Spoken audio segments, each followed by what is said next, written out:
Good morning. In this lesson, I would like to introduce some development of traditions of folk dance in Bulgaria, which we will differentiate two basic types of dances, horo and tračenica, and we will speak a little bit how these dances are used today.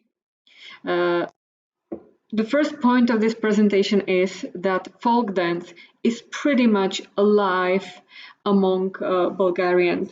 There is, of course, the traditional folklorist way of performances on competitions or festivals. That's one category.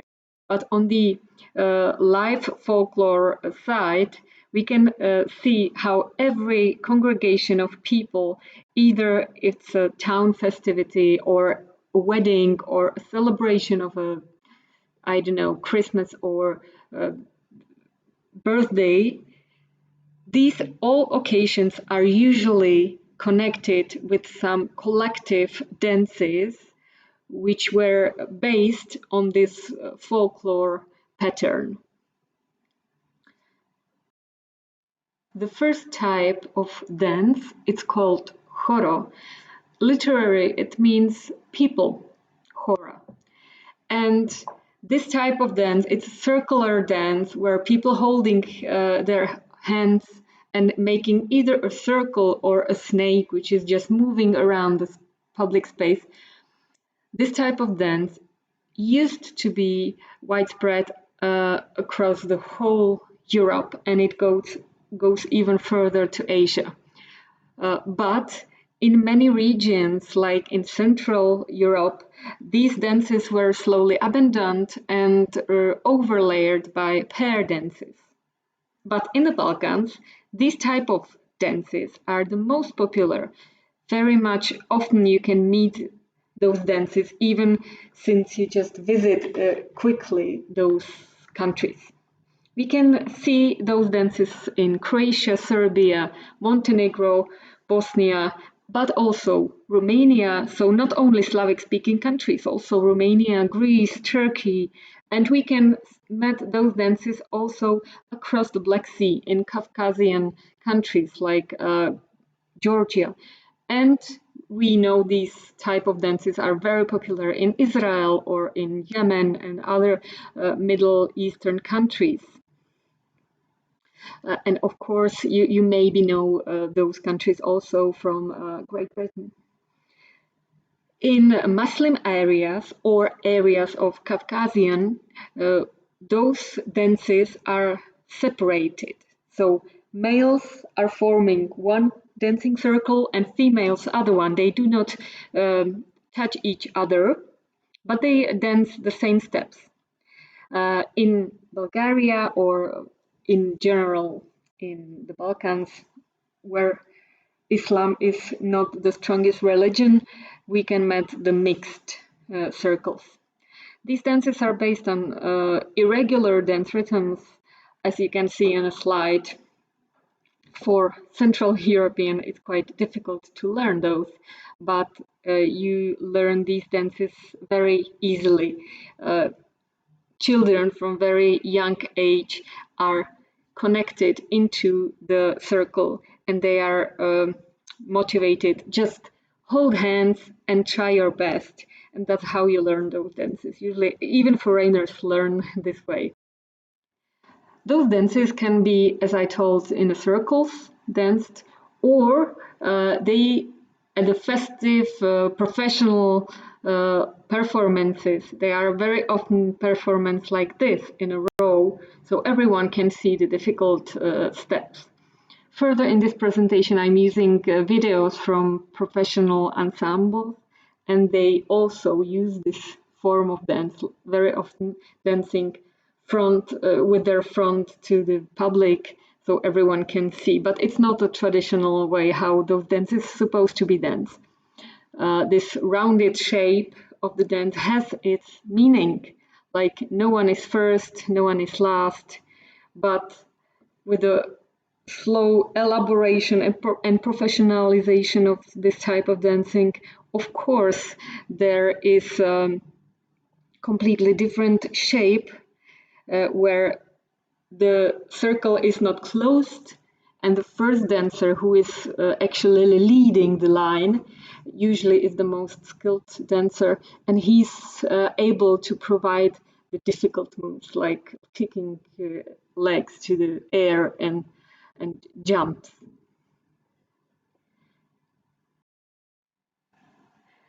Let's talk a little bit about the historical background of this type of dance.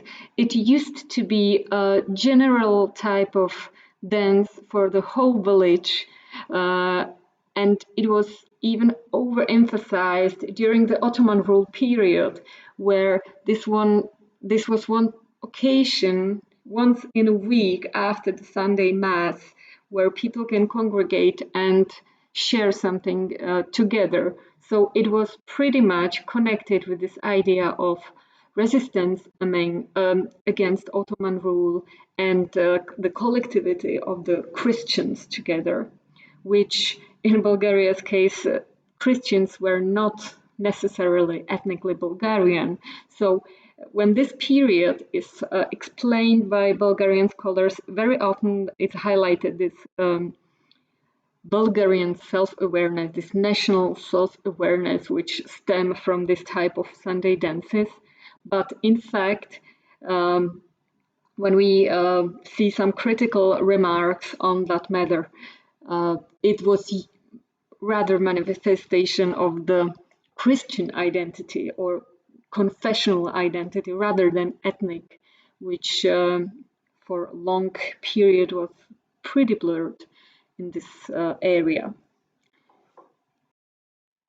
After the liberation at the end of 19th century, the dance gained a little bit different meaning because during the first half of the 20th century, since the Kingdom of Bulgaria became a little bit more integrated in the European structures and they had contact with West, and of course it led to a specific leisure activities and many dancing and music ensembles emerged. Usually it was on every bigger village or town, when it's still vivid today that around a local library being something like a cultural center for every activity, and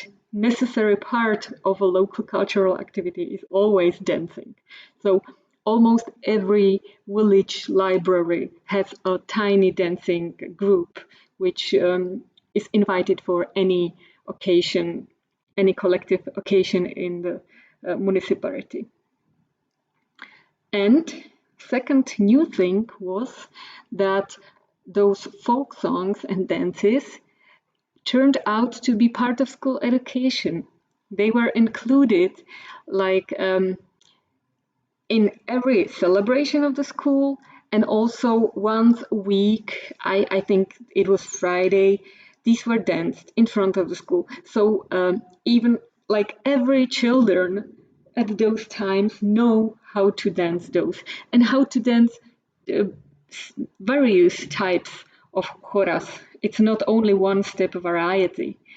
And since that became part of a schooling and a curricula, those steps and choreographies became more elaborate, more complicated. It was something which needed to be rehearsed in comparison with former period when everyone knows how to dance those, and those steps were very simple, so everyone can catch up, even old people. Actually, this is what I love on Horace even today. Like it incorporates old people, young people, good dancers, bad dancers, everyone. So that's what is really good on. Slowly, with the rule of the Communist Party, dance became a part of the middle class urban leisure time. Like people from the middle class at their Sunday afternoon, usually walking at the corso in the local parks, in the urban centers. It became habitual that if that town had some professional band, which very often was connected with the military, the military formed its own professional bands, and those bands were playing in the public zones during the weekends. And of course, they were not playing classical music pieces, but they played some a little bit changed and a little bit more complicated, but basic choro structures and tunes. And of course, they didn't play on the traditional instruments as we talked before. They played the normal modern European instruments. It was a classical brass band, which stemmed from the professional training. And people in some smaller towns, you can even encounter people in the traditional costumes dancing those choros. But in urban centers, very often people in their normal formal modern dresses just catch up, form a circle, and just start dancing. This comes immediately, like this when these tunes start to play in Bulgaria. People are very quick in just forming this dance structure and start dancing. During the socialism, there was a difficult situation with maintenance of the folklore.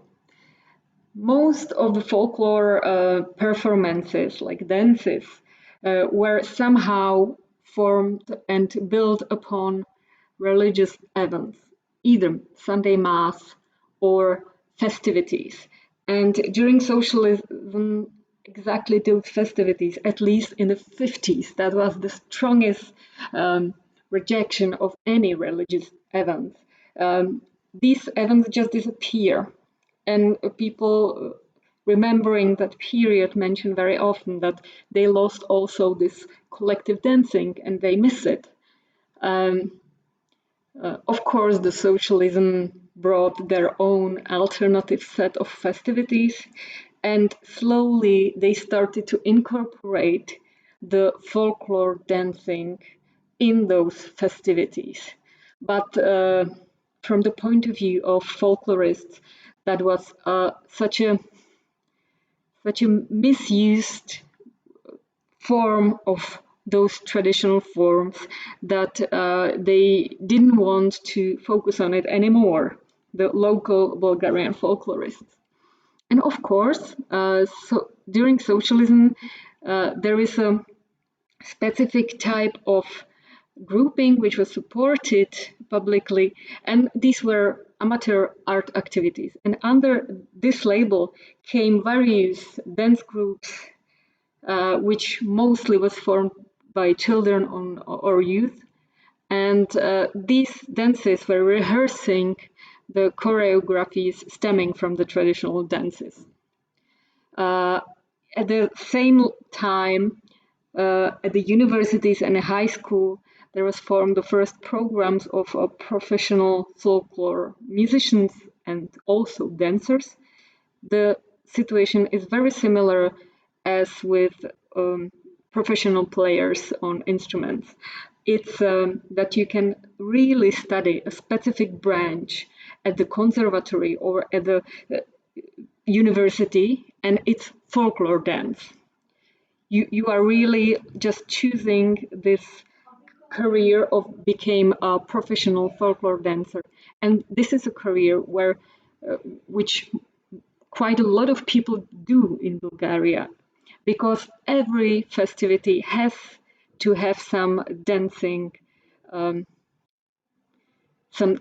performance, which means either you hire a group of professionals or you have your own local group which dances. And also part of the income in Bulgaria is made from tourism at the Black Sea coast. And almost every restaurant at the Black Sea coast offers folklore dance performances. It's for those dancers that's a greatest job. The whole summer they spend on the sea and just dance every weekend, every evening for the visitors of the restaurant, and that's it. That's quite a solid income for them. Uh, what folklorists very often criticize is that those dances change. They really became complicated. They became fast. Those irregular rhythms are even more intricate, and the singing is even more difficult, so only professionals can provide it. And this whole thing is just formed by the socialist discourse. After the fall of the socialism in Bulgaria, we can see quite strong revival of not only dancing, but the whole revival of rituals connected with the Christian ritual year. Here we can see Jordanov Den, which is a local tradition celebrated in January. And in January, you can see there is still snow on the mountains. So in the icy water of local rivers, men in their fall costumes usually collectively go to the water and dance the choro in the water. It has many symbolism in it. It's either the strength of Christianity. There is also some belief that it strengthens your health, and the whole ritual is it has its different steps. One of those steps is that the Pope is throwing the golden cross to the river, and one from those men is supposed to get it out, to dive and get the golden cross to reveal it. That's just one type of festivity which is strongly connected with the Christianity, and it uses choro as its base of that ritual. And the other is Lazarov Den, which is a spring celebration. The Lazarki are exactly those young girls before their marriage, which surround the village, sing specific songs, and dance the choro for every household, bringing the spirit of the spring to the household. Also, this day is connected with uh, divination, like divination of health and who will marry where and whom. And this ritual context, I showed you the Jordanov Den as a part of the Christian year, and Lazarov Den, on the other hand, is a part of the pre-Christian year. It's a traditional festivity which is highlighting the border, the marker between winter and spring. Now I will play you a few examples of the choro. The first one, Chichevo choro, we can observe how in this type of dance, the point is not to be the best. The point is to dance as the whole group should dance as one person. The steps should be precise, light, and no one should be visible from the group. So it has a huge collective spirit. Petronino choro, the second one, will be more about, it's from Shopluk region, and it's quite elaborated. Steps go on the left, then back on the right, and it's not really easy to get orientation where the step formation starts and where it starts being repeated. And the third type of choro I will show you is Svornato choro, which comes from the Rhodope region. And this is exactly a representant of a slow choro from the mountainous region, which the point is not to really raise up your leg from the ground. So the legs are almost sticked to the ground and moving very slowly, very limited movement of the whole body. And you can see at the Svornato Choro that people are not, men and women are not holding hands. They hold themselves through the kerchief. So they touch the kerchief, but not themselves. This is exactly how you can see the choros in Caucasia or in Muslim Balkan regions.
The second type of dancing in the Bulgaria is three beats dance Rachenica.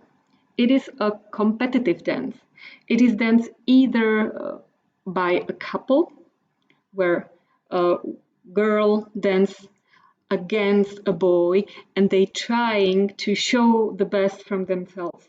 It's called that she's playing him and he's playing her, which means she should show the most elaborate steps she can and he's replying in a similar manner. And it's competitive in the sense that it could be dance until one of them fall down. And other often performance is like the picture. It's danced by groups of either female or male dancers, and they form a line or a group of four. We will show two types of Rachenicas here. First one is from Shopluk region, which is typical by their jumping. The Rachenica is very light and jumpy, and on the comparison, the Trakijska Rachenica is very slow, elegant.